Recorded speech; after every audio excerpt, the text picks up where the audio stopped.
morning students, welcome to Gangotri Group of School. Today we are going to solve some example on the calculation of equivalent capacitor.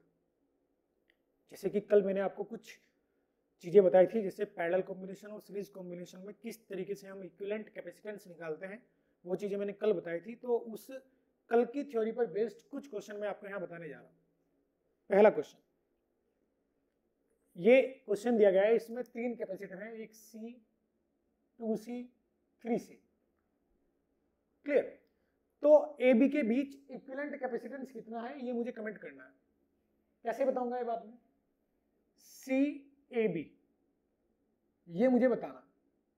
आप ये देखो कि ये जो capacitor मुझे दिखाई दे रहा है, ये आपको देखने से तो ऐसा लगेगा कि ये सीरीज में है।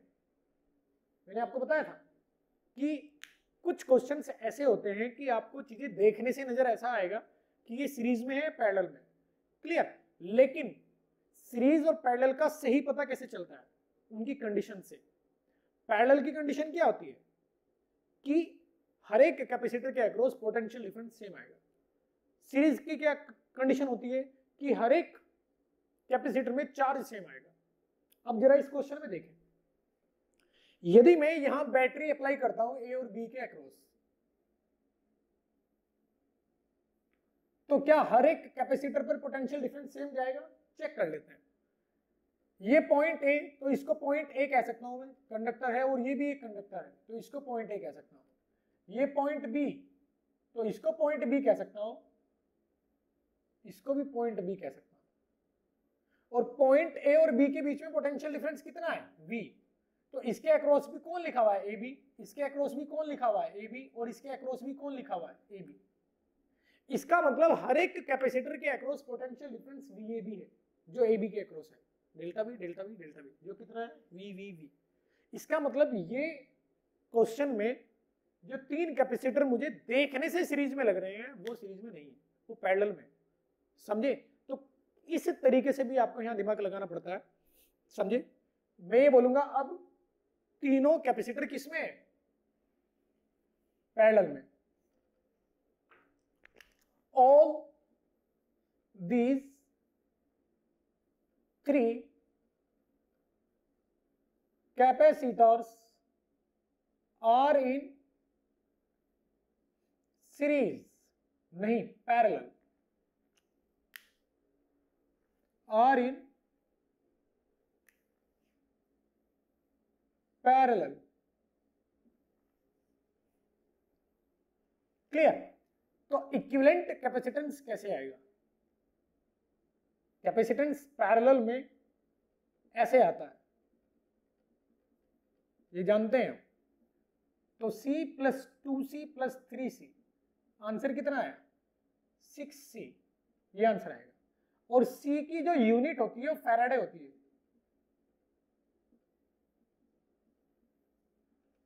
क्या होती है? फैराड। इसको F से दर्शाया जाता है, फैराड। ऐसा ही यूनिट इसकी कैपेसिटेंस की फैराड होती है, जो होता है ना coulomb by volt, C by V, coulomb by volt को फैराड बोला जाता है। क्योंकि C बराबर क्या है? Q bye V। Q क्या है? कूलम्ब। V क्या है? वोल्ट। तो कूलम्ब बाय वोल्ट क्या आएगा? फैराड। समझे? फैराड यूज करते हैं कूलम्ब बाय वोल्ट के लिए, यानी कैपेसिटेंस की यूनिट फैराड है। अब यहाँ इसको C बोल देता हूँ, इसको 2C बोल देता हूँ, इसको फिर से मैं बोल देता हूं 2C 4C। Clear? A B के अक्रॉस पोटेंशियल डिफरेंस मुझे बताना है। अब डायरेक्टली मुझे यहां दिख रहा है, देखो, आप हमेशा सर्किट को वहां से सॉल्व करना स्टार्ट करेंगे जहां से आपको पता है कि कौन सीरीज में है और कौन पैरेलल में। कॉर्नर से स्टार्ट नहीं होगा ए बी से, सर्किट सॉल्विंग कॉर्नर से स्टार्ट नहीं होगी। मतलब इक्विवेलेंट कैपेसिटेंस निकालना कभी भी उन दो पॉइंट से स्टार्ट नहीं होता है जिन पॉइंट के अक्रॉस इक्विवेलेंट कैपेसिटेंस बताना है। कहां से स्टार्ट होता है? वहां से स्टार्ट होगा जहां आप क्लियरली बोल सकते हैं कि ये दोनों सीरीज में है या ये दोनों पैरेलल में है। जैसे इस क्वेश्चन में मैं इन दोनों के बारे में 100% कॉन्फिडेंस में हूं कि दोनों किसमें है? पैरेलल में। दोनों देखो, इस दोनों के एंड के साथ अटैच है, तो दोनों के अक्रॉस पोटेंशियल डिफरेंस सेम आएगा, तो ये दोनों पैरेलल में। तो अब धीरे धीरे में जिनके बारे में मैं बोल सकता हूँ कि पैरेलल में या सीरीज में, उस छोटे सर्किट को सॉल्व कर दूंगा। जैसे मैं बोलूंगा कि ये दोनों पैरेलल में, तो इस बड़े सर्किट को यहां से हटा के मैं लिख दूंगा पैरेलल कॉम्बिनेशन। इसको हटा के क्या कर दूंगा, इनका इक्विवेलेंट कैपेसिटेंस यहां लगा दूंगा। समझे? वो कितना आएगा, C ऊपर था 2C नीचे था तो आएगा 3C। C ऊपर था 2C नीचे था तो क्या आएगा, इक्विवेलेंट 3C आएगा इक्विवेलेंट कैपेसिटेंस। क्लियर? अब इसके बाद ये दोनों सीरीज में है, देखो इसमें जो भी चार्ज एंटर करेगा वो इससे निकलेगा, बीच में कोई भी रास्ता नहीं है कि कहीं और चला जाए, यहां से जो भी एंटर करेगा इसमें से निकलेगा। ये दोनों सीरीज में है। अब सीरीज के लिए इन दोनों को सीरीज अलग से निकाल लूंगा, 1/2 1/+1/4 का 1/, क्योंकि 1/C बराबर 1/C1 + 1/C2 लिखूंगा। इक्विवेलेंट फॉर्मूला यही होता है सीरीज कॉम्बिनेशन का। क्लियर? तो इस फॉर्मूले से जो C इक्विवेलेंट आएगा वो आएगा C1C2 / C1 + C2। C आएगा C1C2 / C1 + C2, उल्टा कर देंगे तो आएगा 8/6 यानी 4/3। इसका मतलब आप इन दोनों को हटाकर यहां से एक कैपेसिटर जोड़ दो जो इक्विवेलेंट है इन दोनों के कॉम्बिनेशन का, सीरीज कॉम्बिनेशन का, 4/3C। अब ये दोनों मुझे दिखाई दे रहे हैं किसमें, पैरेलल में। अब इन दोनों को मैं जोड़ के एक कैपेसिटर बना सकता हूं। इस तरीके से एक कॉम्प्लेक्स सर्किट को धीरे धीरे आप बड़े आसान सर्किट में कन्वर्ट कर सकते हैं। नीचे 4/3 था, ऊपर कितना था, 3 कूलम, 2 1 और 2 3 कूलम। तो अब मैं 3 और 4/3 को क्या कर दूंगा, ऐड कर दूंगा। 3 + 4/3, ऊपर वाली ब्रांच का 3 था, नीचे वाली ब्रांच का 4/3 था, इन दोनों को ऐड करूंगा 9 4 13/3 आ जाएगा। तो इसका आएगा 13/3 कूलम। ये आंसर आ जाएगा CAB। एग्जाम्पल 2, इसमें और अच्छे से मैंने क्वेश्चन फ्रेम किया है। मान लेते हैं C 2C 3C 4C 5C 6C, ये कैपेसिटेंस है अलग अलग कैपेसिटर का। तो आपको इसमें सॉल्व करना है पहले CAB, AB के बीच इक्विवेलेंट कैपेसिटेंस, फिर CBC के बीच इक्विवेलेंट कैपेसिटेंस, CAC के बीच इक्विवेलेंट कैपेसिटेंस, ये बताना है। तो पहले तो AB के बीच बताएंगे हम, AB के बीच क्या इक्विवेलेंट कैपेसिटेंस है। क्लियर? ये मुझे सोचना पड़ेगा। अब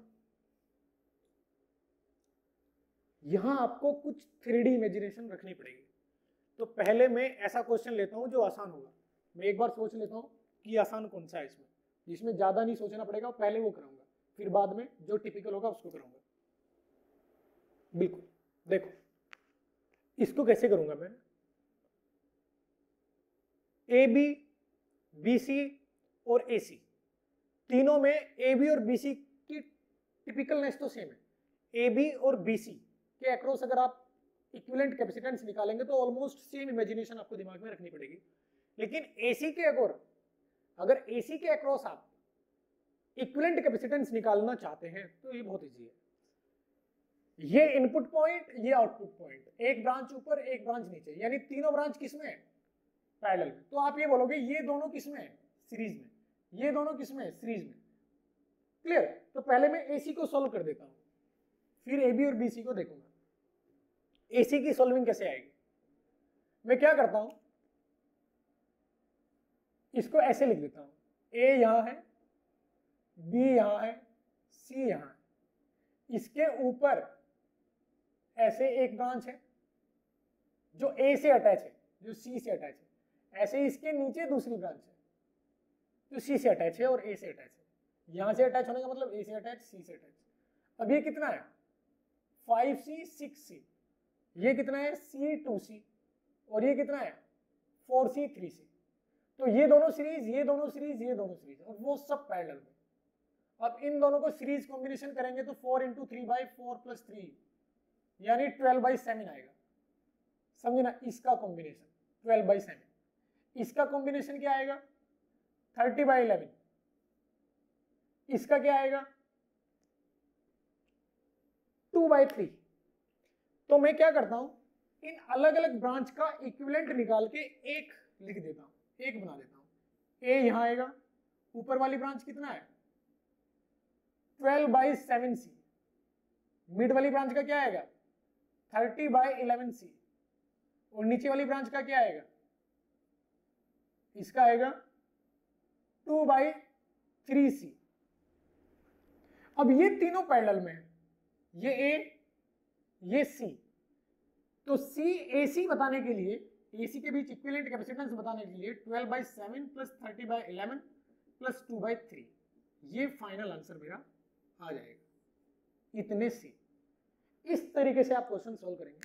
जब कभी भी एग्जाम में ऐसा क्वेश्चन आएगा तो ये जो भिन्न आ रहा है, समझे ना, फ्रैक्शन में जो ये डेटा बन रहा है, ऐसा नहीं होता है। ऐसा डेटा बनता है कि बहुत जल्दी से कैंसिल आउट हो जाए, बहुत जल्दी से सॉल्व हो जाए। जब एग्जाम में ये क्वेश्चन आएगा तो ये डेटा इस तरीके से आएगा कि आपको कैलकुलेशन में प्रॉब्लम नहीं आएगी, समझे। तो ये मैंने एसी बताया। अब मैं बात करता हूं एबी की, एबी के अक्रॉस। इसमें दिमाग लगाना पड़ेगा।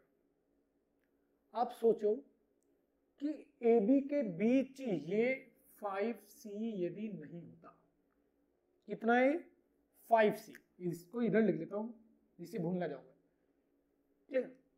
अब मैं इस B को उठा के ऐसे पलट देता हूं, B को ऐसे उठा के यहां रख देता हूं, तो B कहां चला जाएगा, यहां। ये कितना हो जाएगा 6C। अब इसको यहां से हटा देता हूं, B पोर्शन यहां है। तो मैं ये बोलूंगा AB के बीच में एक तो ये सर्किट है, और AB के बीच में एक इस प्रकार से कि वायर ऐसे जाके यहां एक कैपेसिटर ऐसे ये लगा हुआ है। आई कहानी समझ में। इसको मैंने स्ट्रेच कर दिया, इस वाले वायर को बड़ा कर दिया, जो इतना वायर था। अब उस वायर को ऐसे करके यहां कैपेसिटर लगाया हुआ है एयर में, इसके ऊपर, इस प्लेन से ऊपर, समझे। ये वायर यहां कैपेसिटर, ये वायर, फिर ये वायर। तो एक तो ये सर्किट है एबी के बीच में, और एक ऊपर सिर्फ एक कैपेसिटर है। तो कुल मिला के मैं उसको 5 वाले को यहां लिख सकता हूं। ये जो कैपेसिटर था उसको मैंने एक्सटेंड करके ऐसे लिख दिया। ये कितना है 5C। अब ये इजी है सॉल्व करना, देखो कैसे इजी है।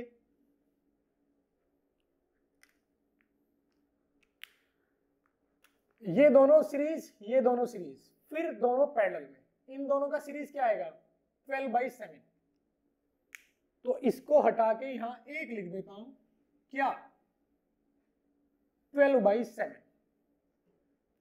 तो यहां आ जाएगा 12/7C। ऐसे ही अब इसको हटा के लिख देते हैं नीचे को, यह आएगा 2/3C, 2/3C। अब ये दोनों पैरेलल कॉम्बिनेशन में, अब पैरेलल को हम ऐड कर सकते हैं। 12/7 मैंने बोला था, जिसके बारे में आप 100% कॉन्फिडेंस में है कि ये पैरेलल में या सीरीज में, वहां से क्वेश्चन सोल्व करना स्टार्ट करो, समझे। इजीली क्वेश्चन सोल्व होगा। अब इन दोनों को आप जोड़ोगे 2/3, कितना आएगा,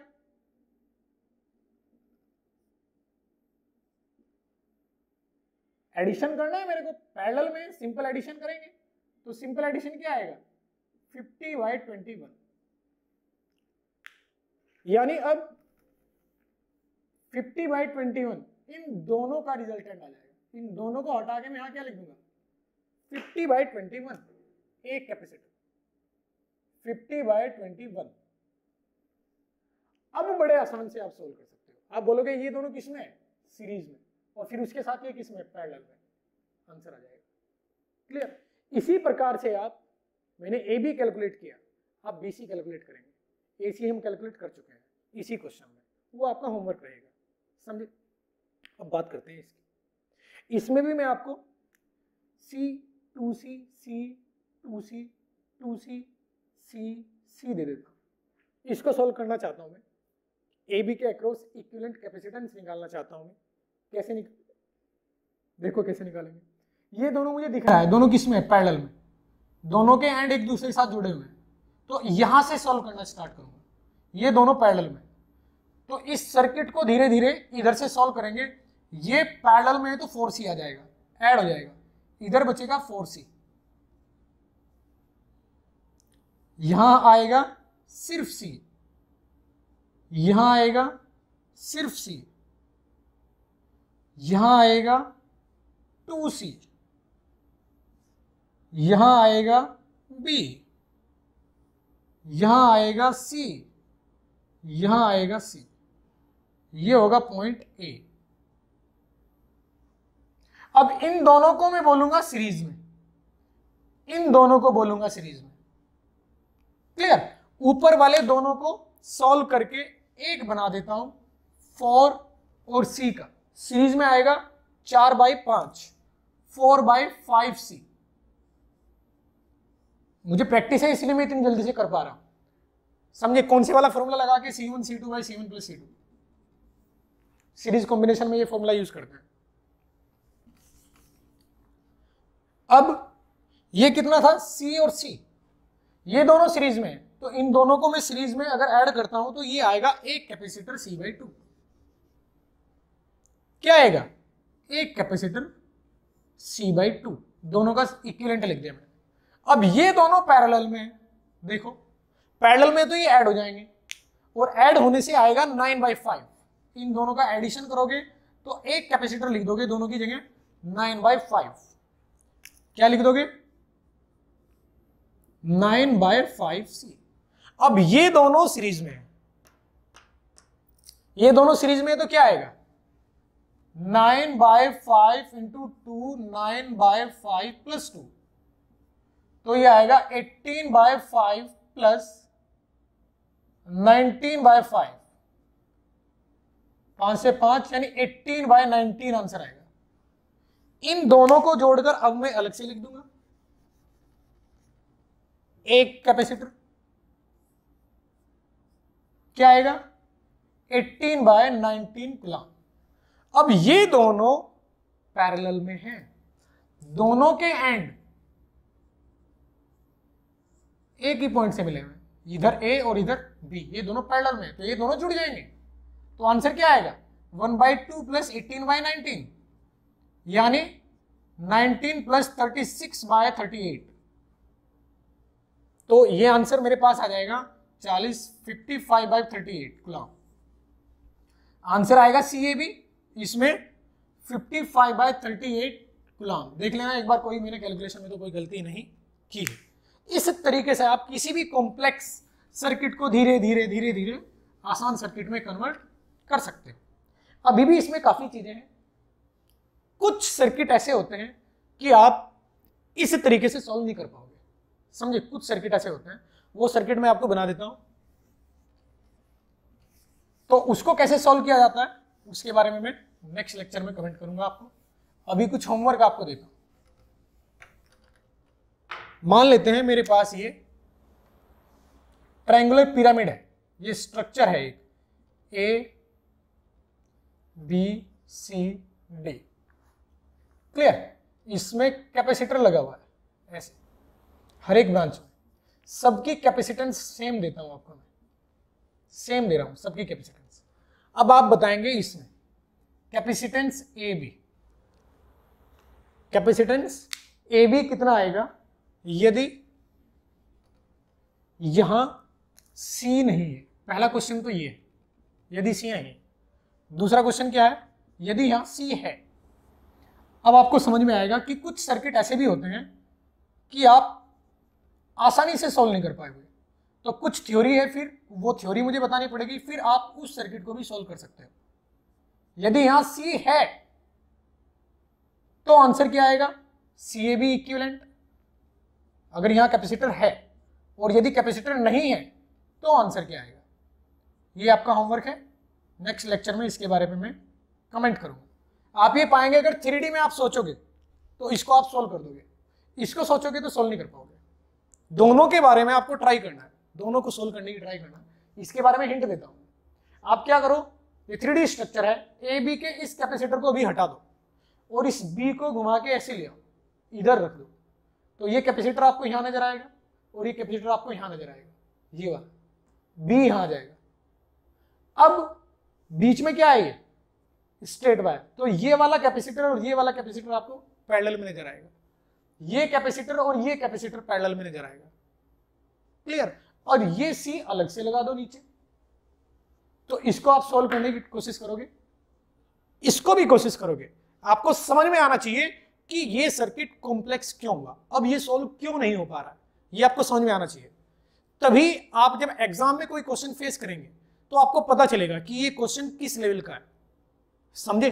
तो आपको इन दोनों में कंपैरिजन करनी है कि ये क्यों हो पा रहा है और ये क्यों नहीं हो पा रहा है, समझे। आज के लिए इतना ही, बाय बाय।